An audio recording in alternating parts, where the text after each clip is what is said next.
Hi friends, എന്തൊക്കെയുണ്ട് വിശേഷം? എല്ലാവരും സുഖമായിട്ടിരിക്കുന്നല്ലോ അല്ലേ? ഞങ്ങളിവിടെ എല്ലാവരും സുഖമായിട്ടിരിക്കുന്നു. ഞങ്ങളുടെ പപ്പായ ട്രീയിലുണ്ടായ പപ്പായ വെച്ച് ഡിഫറെൻ്റ് ആയിട്ട് രണ്ട് നല്ല ഹെൽത്തി ടേസ്റ്റ് ഡ്രിങ്ക് ഉണ്ടാക്കാമെന്ന് വെച്ചു. നിങ്ങളെയും കൂടി കാണിക്കട്ടെ. ആദ്യം ഉണ്ടാക്കുന്നത് പപ്പായ മിൽക്ക് ഷേക്കാണ്. അതിനായി പപ്പായ ഇതുപോലെ തൊലി കളഞ്ഞെടുക്കാം.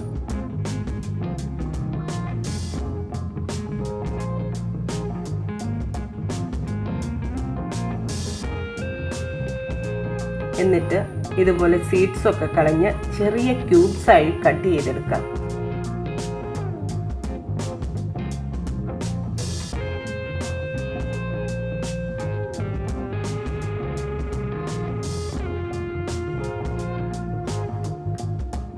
കട്ട് ചെയ്ത പപ്പായയിൽ നിന്ന് പകുതി ഞാനൊരു ബ്ലെൻഡറിലേക്ക് എടുത്തു.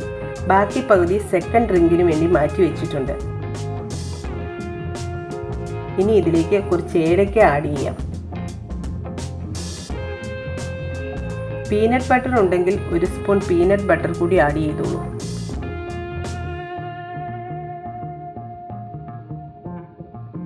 മധുരത്തിന് ആവശ്യമുള്ള ഷുഗർ ആഡ് ചെയ്യാം. ഷുഗറിന് പകരം ഹണി ആയാലും മതി.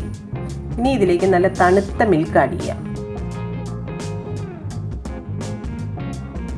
എന്നിട്ട് നമുക്കിതെല്ലാം കൂടി നന്നായിട്ടൊന്ന് ബ്ലെൻഡ് ചെയ്തെടുക്കാം.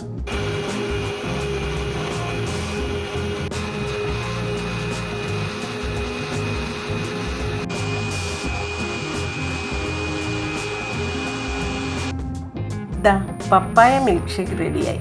ഇനി ഞാൻ ഇത് 2 ഗ്ലാസ്സിലേക്ക് സെർവ് ചെയ്യാൻ പോവാണ് കേട്ടോ.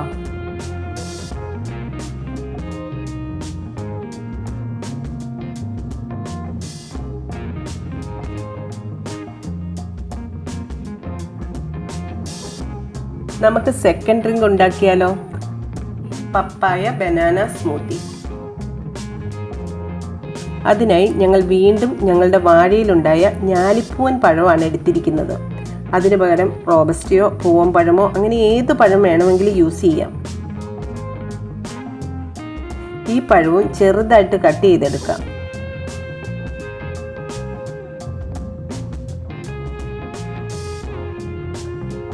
എന്നിട്ട് ബ്ലെൻഡർ എടുത്ത് നേരത്തെ മാറ്റി വെച്ചിരിക്കുന്ന ബാക്കി പപ്പായ ഇതിലേക്ക് ഇടാം. അതിലേക്ക് നമ്മൾ ഇപ്പോൾ കട്ട് ചെയ്ത് വെച്ച പഴം കൂടി ആഡ് ചെയ്യാം. ഈ പ്രാവശ്യം മധുരത്തിന് വേണ്ടി ഹണിയാണ് ഒഴിക്കുന്നത്. ഷുഗർ ആയാലും മതി. തണുപ്പിനായി കുറച്ച് ഐസ് ക്യൂബ്സും ആഡ് ചെയ്യാം. ഇനി ഇതെല്ലാം കൂടി ബ്ലെൻഡ് ചെയ്യാൻ ആവശ്യത്തിന് വെള്ളവും വേണമെങ്കിൽ ഒരു സ്പൂൺ പീനട്ട് ബട്ടർ കൂടി ആഡ് ചെയ്യാം. കുറച്ച് ഹെൽത്തി ആയിരുന്നോട്ടെ. ഇനി നേരത്തെ പോലെ തന്നെ ഇതെല്ലാം കൂടി നന്നായിട്ട് ബ്ലെൻഡ് ചെയ്തെടുക്കാം.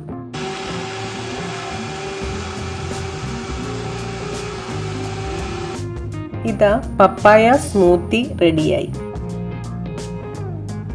ഇത് ഞാൻ 2 ഗ്ലാസ്സിലേക്ക് എടുത്തു.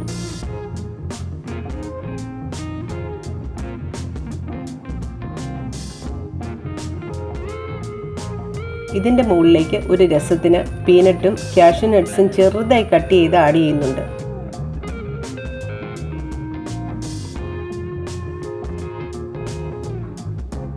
അങ്ങനെ ഇന്നത്തെ 2 ഡ്രിങ്ക്സും ഇതാ റെഡിയായി. രണ്ടും നല്ല ഹെൽത്തിയും ടേസ്റ്റിയുമാണ്. എല്ലാവരും ഇത് രണ്ടും ഒന്ന് ട്രൈ ചെയ്ത് നോക്കണേ.